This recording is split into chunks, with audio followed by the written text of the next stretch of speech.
You'll need to excuse the wet, sweaty appearance. Patricia and I have been hard at work since this morning, and we were able to actually prepare the second last row. So we'll have a conversation with Patricia in just a minute in terms of what she's doing. And then I took the compost out of this first compost bin, so it's now basically empty. And I'll need to actually turn this compost bin, the second one, over into this one. It's still cooking though, so it's above 100 degrees Fahrenheit. So it's still doing its thing in terms of decomposing the plant material that's in there. But anyways, I took the contents of that first bin and put it onto the remainder of this middle row. It's the last row that we actually have, and we'll see what happens as a consequence. But you can see that it's much more robust in terms of the kind of materials that are in here. It's not screened, so the eggshells are in there. You'll see some peanut shells every once in a while, some stalks from cabbage plants, and various other pieces that are still not completely decomposed, but I like the way that it actually looks. It's quite rich. To be fair, this is not just plant material that comes out of our preparation of food, etc., but we also had the remainder of the cow manure that we purchased last year at the beginning of the season, which was not decomposed, and that formed part of the basis of those first two bins on the composter. So it had a head start, but we had to turn it over a couple of times and add some nitrogen and potassium to get those levels up. So we'll have to see how they do in terms of production when we put seeds into them. Right, Trish, do you want to talk about what you're putting into this row?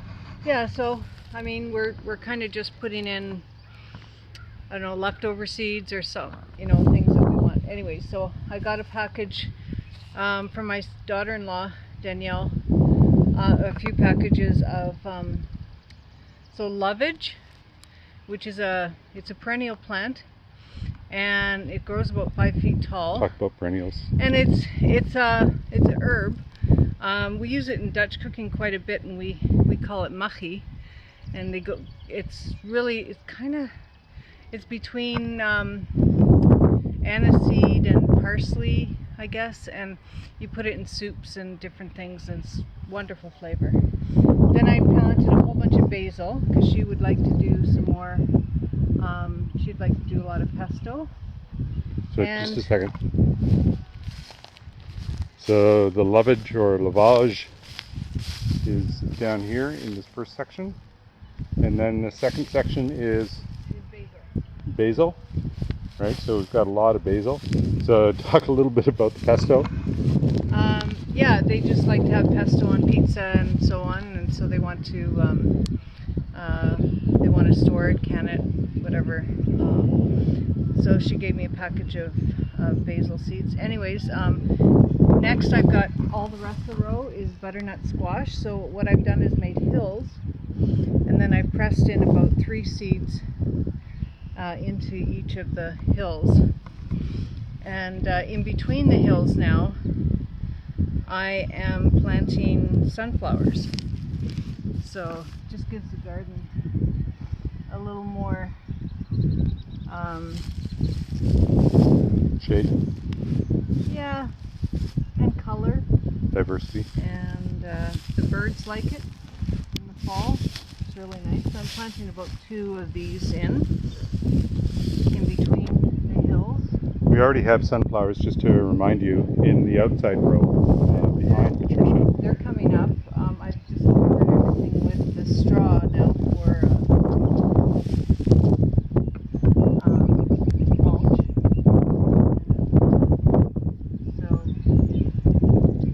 So basically, the sunflowers too, I have mixed it all up.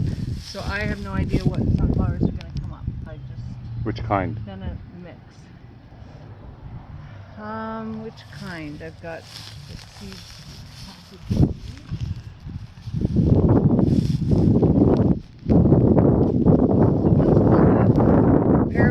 Sunflower, and one's called a Velvet Queen. And we don't have stock in Revival seeds, so I'm not going to spend a lot of time showing you the packaging, but you can see the actual names of the sunflower varieties that we're planting.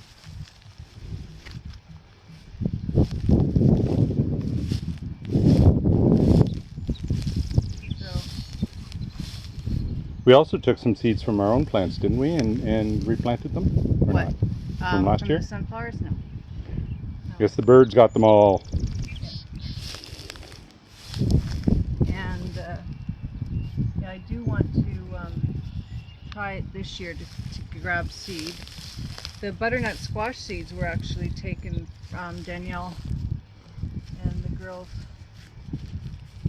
saved them from 2020. Apparently.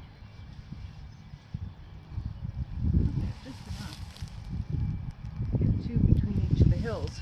Okay, can you talk a little bit about what you plan on putting in here? So in we have to finish it. So we have some seeds for pumpkins, and Flowers? some other winter squash. So the pumpkins are sugar pie pumpkins. And I don't have very many seeds, so I don't know how far I'm going to get. But I think I might look today. I have to go out, try some watermelon maybe. I don't know. Yep. We'll see. We'll see what kind of seeds to finish up this row. And we would never eat this much butternut squash, but we can give it away. We've got families that are we can give it away. So. Can you show some of the sunflowers that are starting to come up? Okay. So people can see what they look like. So there's a couple right there. That you get the shade. So hopefully you can see the little green leaves, the two cotyledon leaves, two seed leaves that are coming out first. And then those will broaden out with additional leaves coming above them. So you end up with the stalk showing up above the actual seed leaves themselves. Now the hills here, there might be a couple, like these are the spaghetti squash. So I'm thinking that these might be some of them. Mm-hmm. We'll have to see. But it looks kind of dry, but it's we had a lot of rain this week, so we're not going to water for a bit. We might water this stuff in because it's new seeds.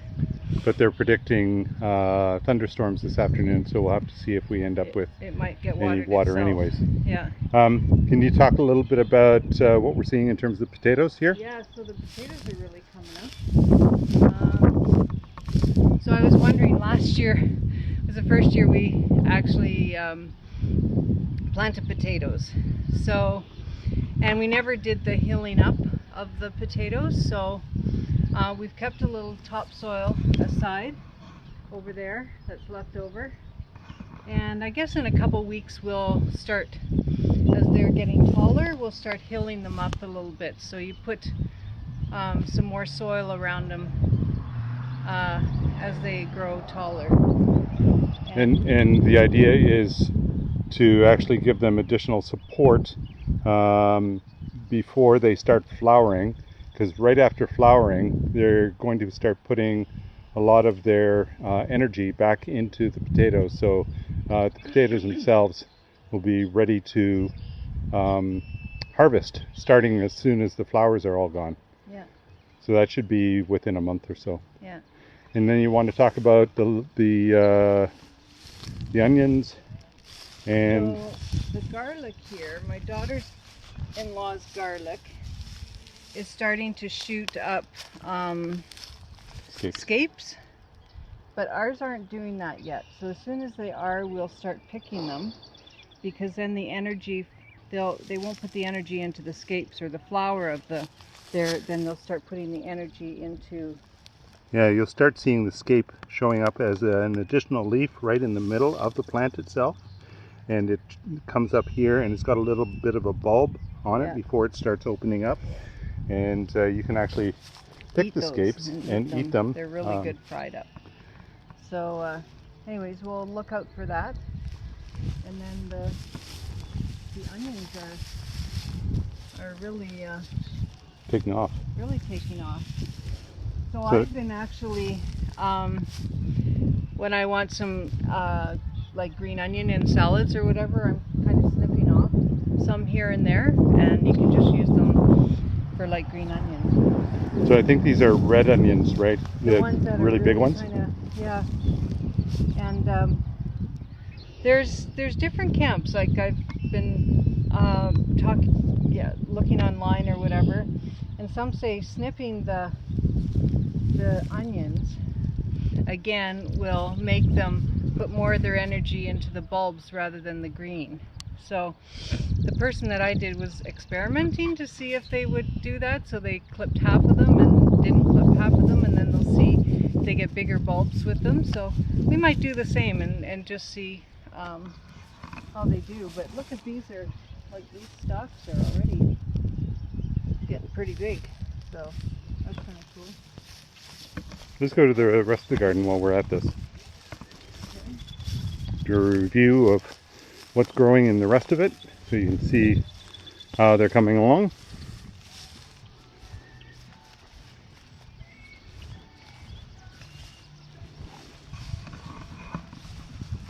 So yeah, we planted these tomatoes last. Albie, get out of the garden. Look at you, silly.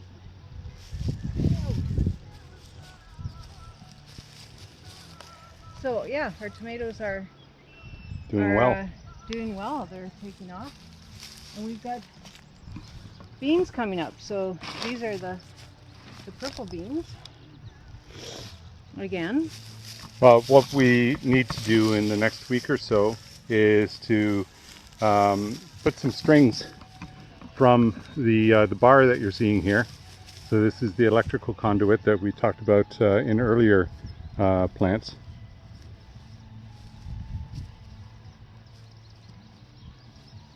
I put an additional one in there too, Trish, right beside it. What? A little one Okay. that was doubled from earlier. I'm gonna. Anyways, we'll put strings from the electrical conduit, and they'll go down into the ground at the root of the tomato plants, and we'll train the tomato plants around the actual strings themselves. Well, we've got clips that we'll Clips, put them yep. to the strings, and as they go up. So yeah, you give me all the Beans are coming up through beans the are straw. coming up here. So these are yellow beans, and these are green beans, and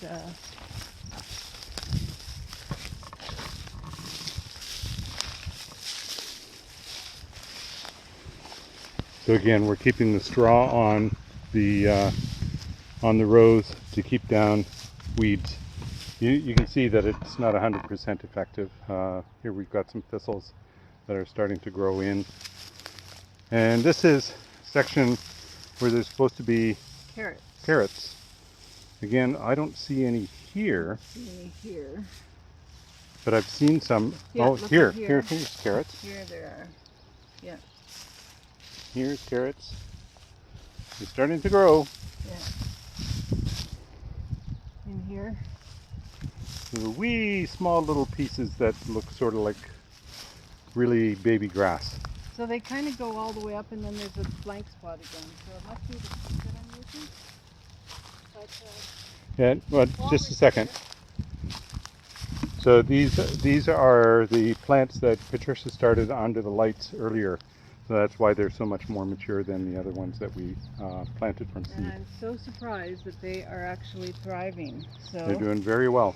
yeah, I didn't think that they would go well. So so a little bit of succession planting, then we'll get some carrots a little bit earlier than the ones we put out there. Not a problem. I like Yeah. carrots. You want to Now- talk about the cucumbers? here we have cucumbers. And again, we're going to string them. We're going to put them down there and string them up to there, and then we will clip them to the strings. And, Yeah, we so they'll grow up. picked up a package of 300 clips for less than $30. Yeah. And look at the kale. So interestingly enough, like the first little bit of kale, I bought as bigger plants because I didn't think my kale was actually going to work out, but then I planted those little Wonder of kales, wonders. and they are doing just really well. So yeah, I'm pleased with that. So here you've got some more sunflowers. Sunflowers.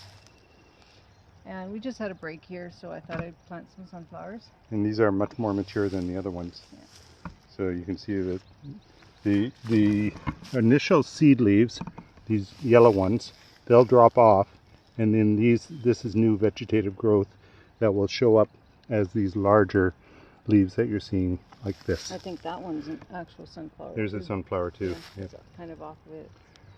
It got dropped somewhere along the line. So on the cross, there's 4 what they call pak choi or whatever cabbages. They're going to seed right away. Going so directly I to don't seed. know. I've never had luck with those, so I don't know what to do. But the cabbages now are starting to form. Right? So you We've can got see, green cabbages. or white. I don't know. It looks like something's been eaten that last time. Yeah, it's oh yeah, it looks like rabbits. And then we've got red cabbage, and then we've got eggplant. So Which are not cabbages. which are not cabbages, but so I have to build a Some pest hoops. I'm going to cover it with some cloth, bug cloth, and I will also keep out the rabbits. So I have to make a tunnel for all the cabbages and the kale before they get eaten up. Cabbages are prone to Moths. a moth. It's called the cabbage butterfly, but it's really a moth. And the little larvae, so the caterpillars, if you want to call them that, they actually eat cabbage leaves. And so what you need to do is protect the leaves so that the moths can't land and lay their eggs on the cabbages themselves. Yeah, so now we've got basically we've got peas on this, like sugar snap peas. This one's just peas. The package just said peas, and then these are sugar snap peas. Here, on the other side is This looks like spinach. Goes up to here. And then we have some green onions. And then we have radishes. And then we have Swiss chard. Right. And once the beans get going, over there on this side, I'll be planting more spinach and Swiss chard and lettuce. So again, more succession planting. And why I'm waiting for the beans to come up is because then they will they'll give them shade for the hot sun in July. The thing about spinach and Swiss chard, etc., is that they're very prone to, they'll go straight to flowering as well if it's really, really hot, and they need to be protected from the sun. So that's why we're going to plant them in the shade of the beans. All right, and I don't know if you've seen them before, but here we have, what are these called again, Trish? Chives. Chives, right? So you see the purple flowers on that one. That's one that one's overwintered came from back, last year. and then that's a new one that's next to it. And this tomato plant came from our daughter's place. So it's Rachel's plant to begin with. And then we've got 2 buckets of lettuce that we've been eating from already. And you can see that they're they're doing very well. They're overflowing their spaces. And over here, Yeah, I just was in, so I put some oregano, some basil. They're not doing really well. I think they've got too much water. This is parsley and this is lettuce, leaf lettuce. That'll come up. Should probably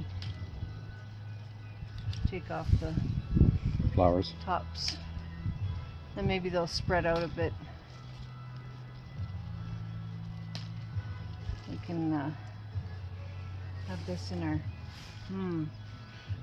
smell it. Mm. Nice. And one of my jobs this afternoon is to Do some just whippersnipping. do some whippersnipping to cut the grass around the edges, so it's a little bit easier to get to and to see.